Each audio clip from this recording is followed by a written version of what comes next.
So it's about 12:30 right now, give or take, and some folks are kind of curious as to what I do when I spend my nights writing and how I keep that momentum. And on top of that, the other question they would ask is, how do you manage to stay up so late? And to be honest, the first answer to that question is, as far as the momentum is concerned, I talk about in the Patreon video about knowing your plotting, but I'll get into that later. As far as keeping a late schedule, I've been doing this schedule for about 20 years.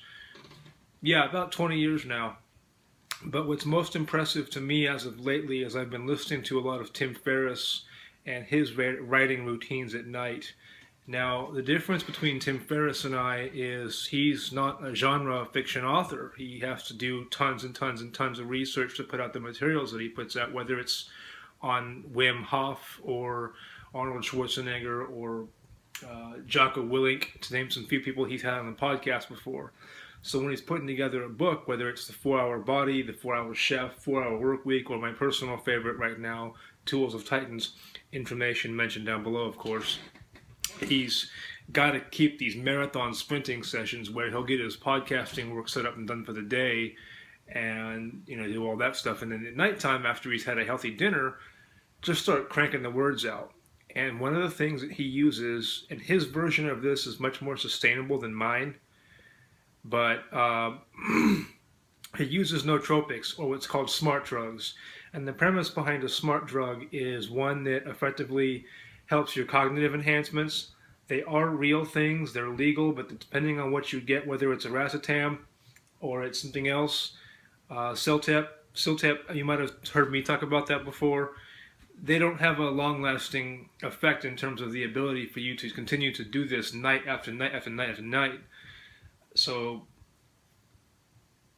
they have to be dealt with in other ways as far as using a nootropic. I can't currently afford Ciltep. It's $40 for a bottle for about a month's supply, which isn't actually bad, but as some of you know, I'm in a bit of a bind right now.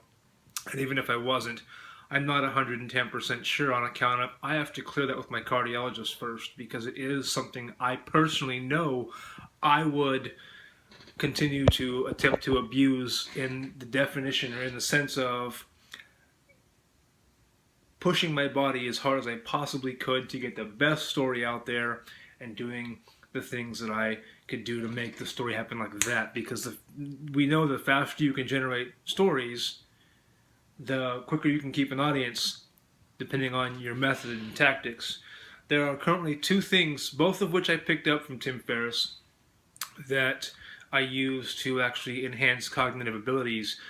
One of which is definitely sustainable. The other one, you guys, most of you could probably do it on a regular basis. After about 3 or 4 days, for me, the only thing keeping me going as far as not having problems is my heart pills. And the reason it's not sustainable over the long haul in the traditional way that I tend to write is because it's caffeine.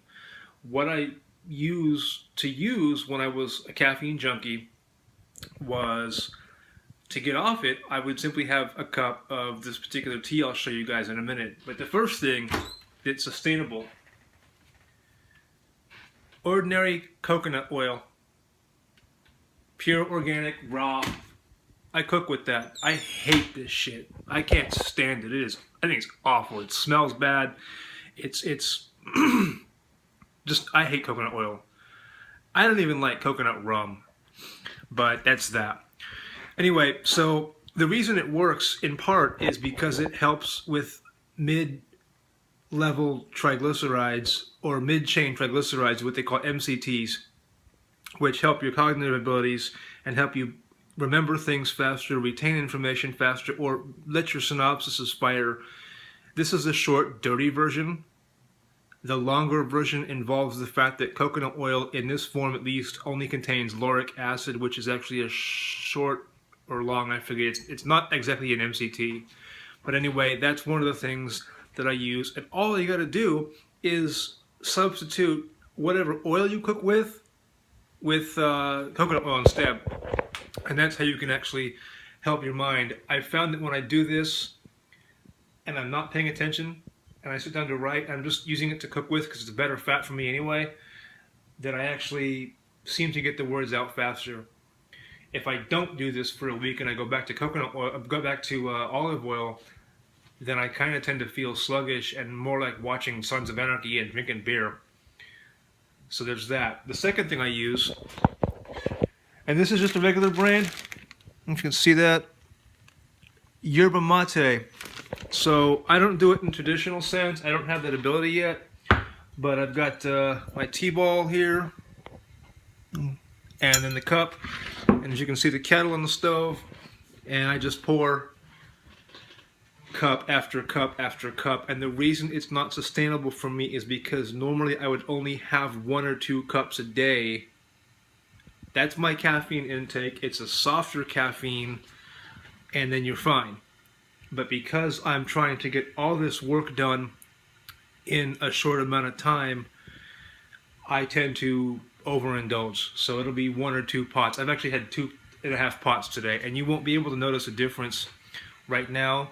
But I've got a personal trainer coming over tomorrow to help me with some of the software that it's been purchased for me for screen enhancements. And I will literally be just wired.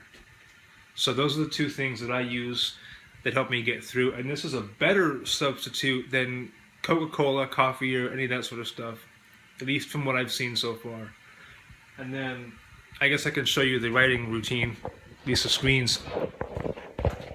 So Spotify's up right now, and that's Spotify obviously, so there's that. The manuscript,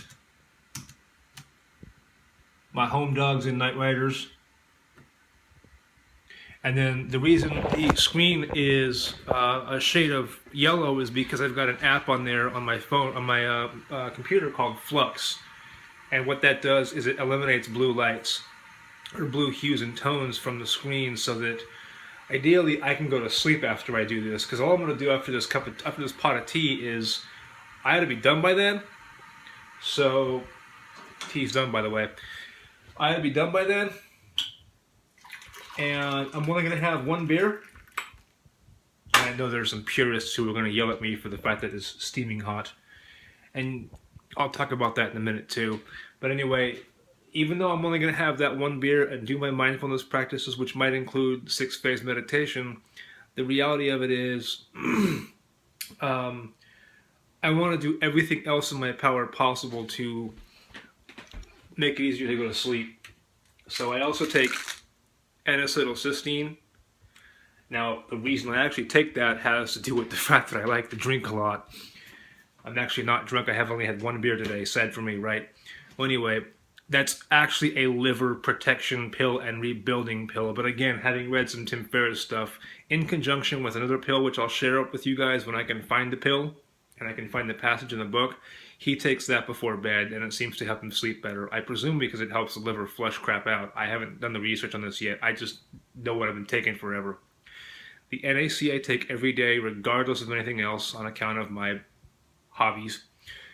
And the tea, I will take periods of time off where I've got some hibiscus tea up there, and I've got some green tea that I really like a lot too. It's much, much easier. And I can only have a couple cups. So there's that. But, oh, and the other thing you saw with the screen being inverted color-wise is zoom text, and that's for me to write, because I can't see shit right now. I'm too tired, and my eyes are getting tired the older I get.